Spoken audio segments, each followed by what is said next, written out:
This being said, hello, welcome back to another episode of the Self-Development with Tactics podcast. I just thought that my camera in and of itself is off center, but it's not the case. I'm having my coffee, I'm having myself, I'm having my stuff, and today we're gonna go through some book notes again by Derek Sivers / Siver or Sive.rs, which then, spelled together is Sivers. Before we're doing so, I guess we're gonna see what Seth Godin is up to lately and see if there's some stuff that is rather interesting to us. Today might be actually the first day of me recording when it is not dark outside. And I do also see that maybe, does this change anything? No, it doesn't. I'm still quite dark. I'm quite sorry for that, but I think it is fine, you don't have to see me in HQ, UHD, whatever. Let's see. Seth's blog. And I'm also gonna show you what's there and done and good, and there we go. I might zoom a little tiny bit to make sure that things are fine, and it's actually amazing. It is simple, it is complicated. It is simple, this surgery will fix your problem and you'll be better. It's complicated. Changes in lifestyle, diet, and attitude will, over time, help you feel better. Or, our enemies are bad and we are good, so vote for me. The world is a big place that is filled with nuance, shifting alliances, and constant change. It is worth taking a minute to look for what works, so vote for me. Perhaps search is simple. Type what you want in the box and click the first match. Information is vast. Look over our taxonomy of the world's information, starts to winnow the results in search of what you're looking for. The easiest thing to sell is a simple solution to a problem someone knows they have. It is a lot more difficult to bring nuance, understanding, and resilience to a complex situation. More difficult, but honest.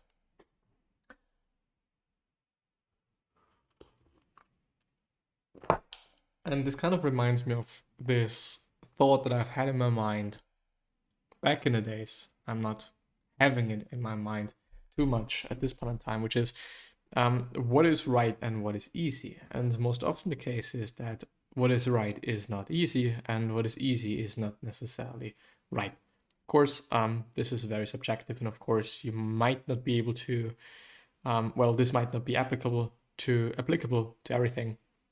But still, not lying might be quite difficult, because you have to be honest and you have to maybe hurt someone's feelings, or you have to talk through a difficult conversation, whereas lying is quite simple, and you'll probably, you don't have to just discuss anything, and you don't have to be worried that somebody's, maybe going to be angry about you or about whatever you've said. On the other hand, lying is bullshit, by the way, just as a side note, and as Jordan Peterson, and there's no affiliation to him, I think this is the right word, I don't really know. You probably know what I mean, but I think him saying that in his career, most of the lies that he has heard from clients, they they were quote unquote discovered or whatever.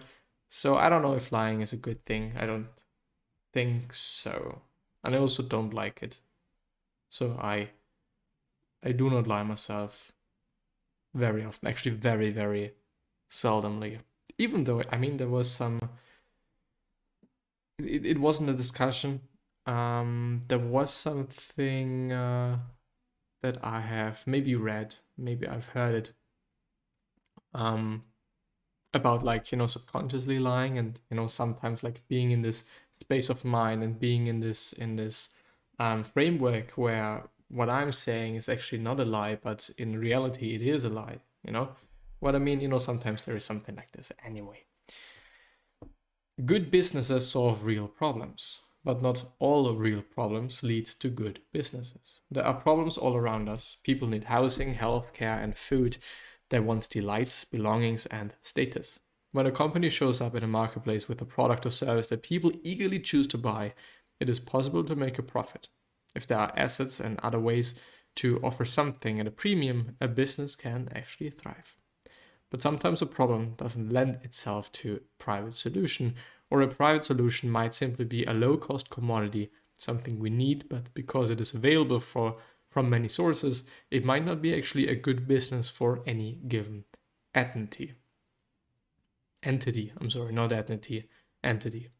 We are unlikely to run out of problems, and finding a business that solves a problem is a great first step, but it also helps, in brackets, a lot if it is also a good business. I do just remember brackets.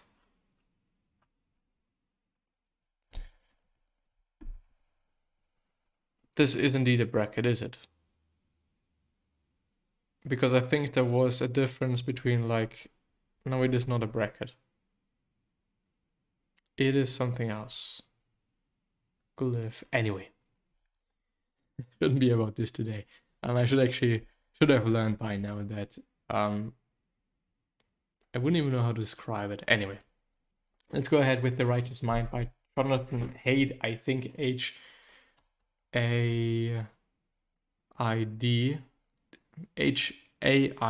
and T. So yeah, let's see. I have started from the top and I've also started from the bottom, and now we're just gonna go ahead with somewhere in between, maybe a bit closer to the bottom, and we'll see what we will find here.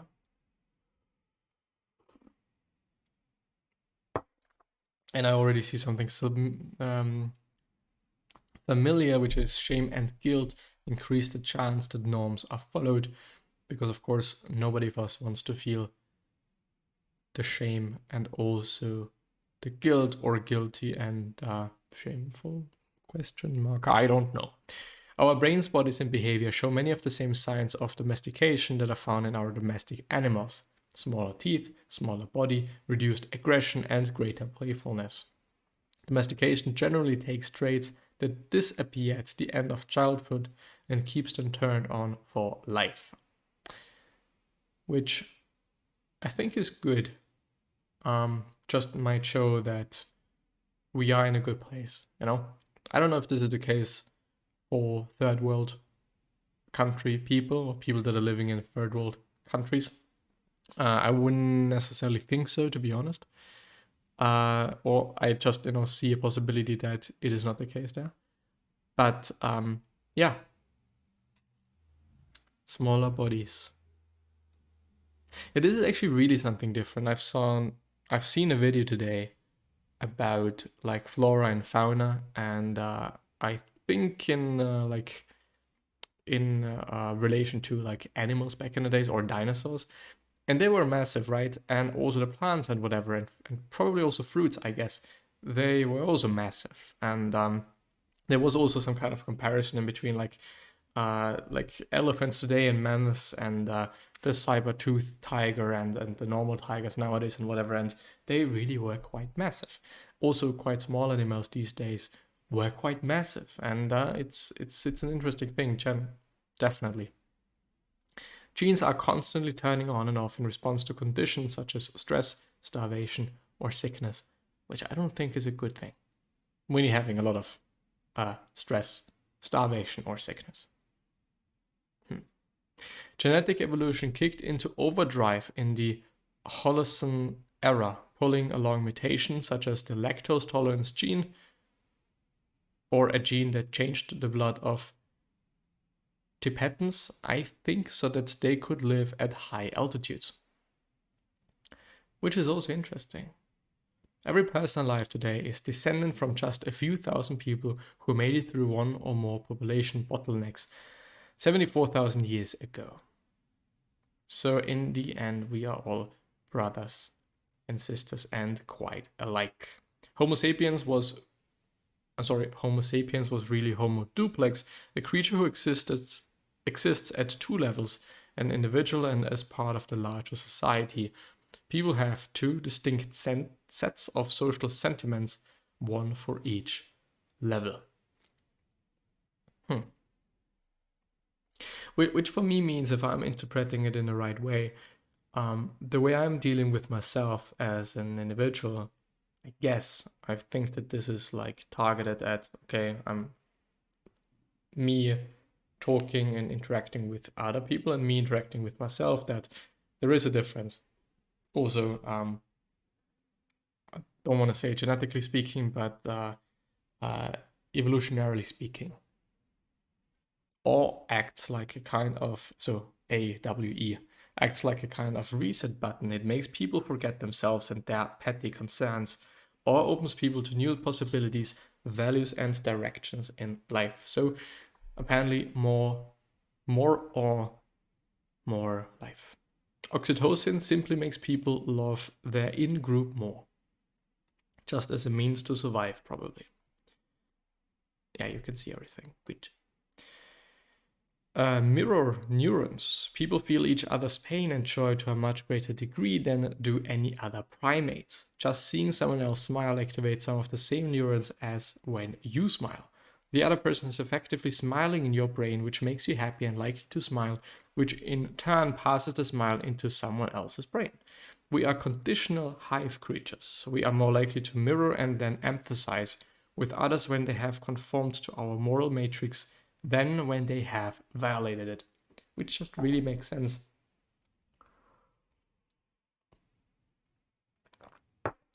But I find it particularly interesting that,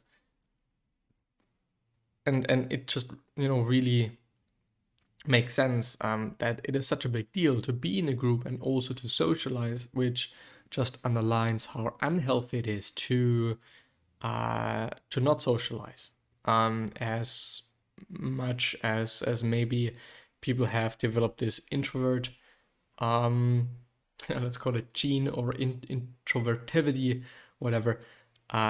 These days, at least at my point of view, I might see like a trend towards that.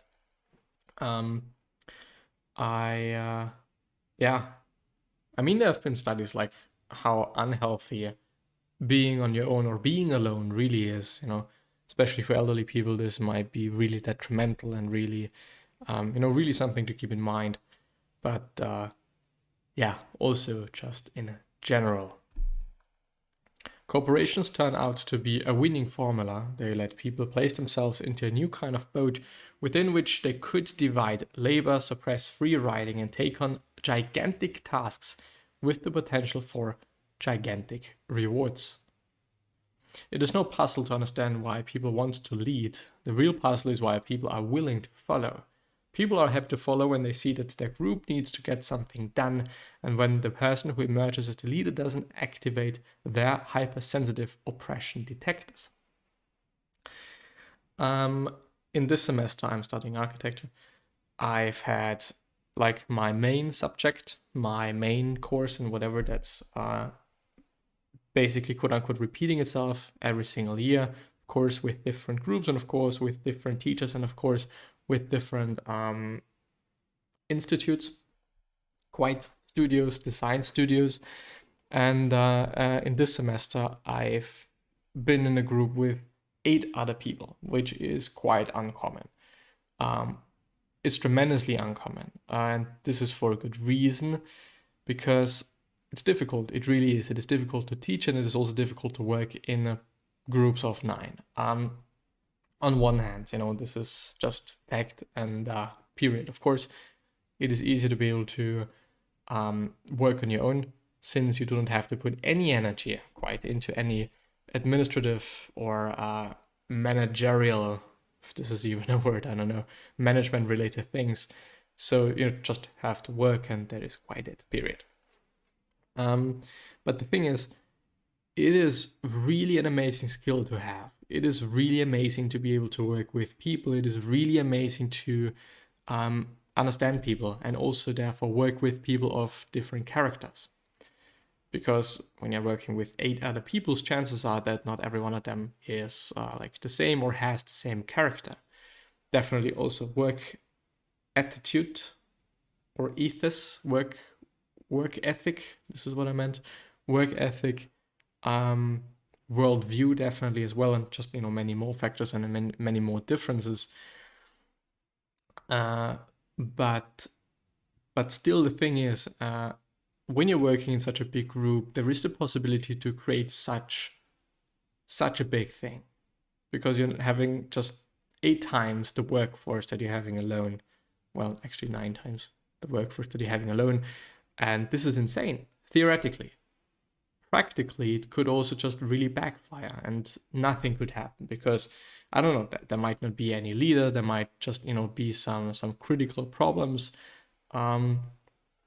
which is, I think, especially difficult in this setting, in an educational setting, because, well, of course, it also depends on the institution, depends on whether you have to pay for being there or not, and or how much you have to pay for that. But in terms of work ethic, in terms of the willingness to do something, there's just going to be differences, period.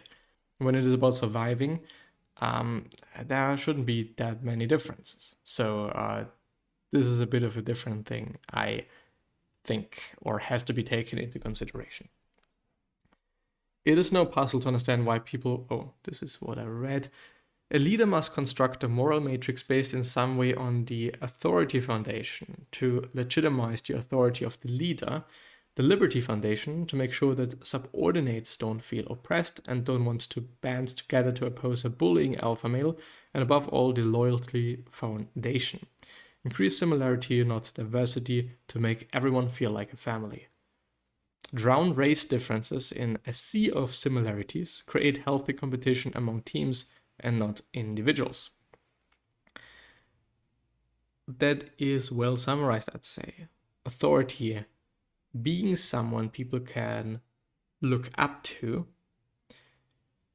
but to be able to do so, the people don't have to be feeling oppressed, or should not be feeling oppressed.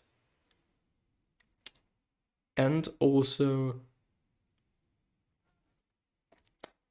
loyalty, probably I'd say leading with loyalty from a leader side. I think the thing is, as a leader, one has to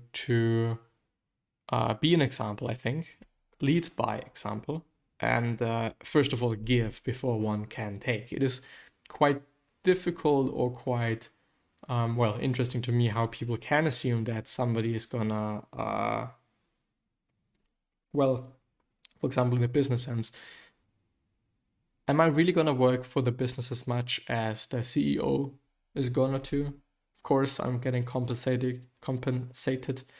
Of course, I'm gonna get my money or my additional bonuses or whatever the fuck it might be. But if the CEO isn't working for me too, making sure that I feel good, making sure that I feel heard, and maybe also needed, then it's difficult to assume that I'm gonna work that hard. I think one has to always give to be able to get. And period. Also trust, trust the people first and then get trusted. Yeah. Ask not what your country can do for you, ask what you can do for your country. Fascism is hive psychology scaled up to grotesque heights. Yeah. Basically what I've said just before. I cannot assume that my country is going to do something for me or give something to me without me doing it first. A nation that is full of hives is a nation of happy and satisfied people. A nation of individuals, in contrast, is likely to be hungry for meaning. Not only hungry for meaning, but maybe also hungry for food, and or hungry in general, or starving. Because a lot of individuals won't probably work together, and maybe a lot of people are gonna, maybe, I don't want to say weak people, but maybe weak people. I really actually don't want to say that. Some people are just gonna die because they can't,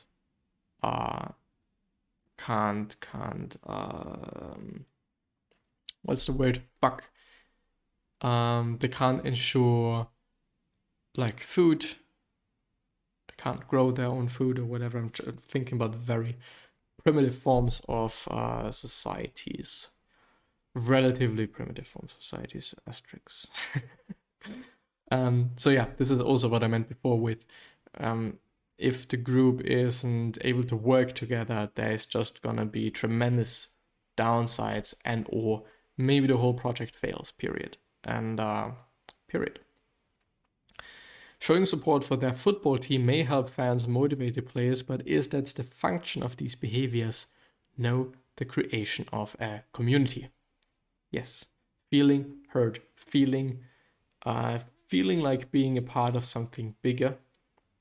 I think this is also something great that religion has. Being able to be part of this group, praying with other people, talking with other people or to other people, eating probably also, and doing leisure time stuff with other people, because I'm having this one thing in common with them, whether it is religion or being a fan of some club or some fan of some sport in general. It's actually amazing to create communities. And as I'm thinking about it, creating communities and those who create communities, those are really precious people indeed. And I'm also thinking about social media stuff.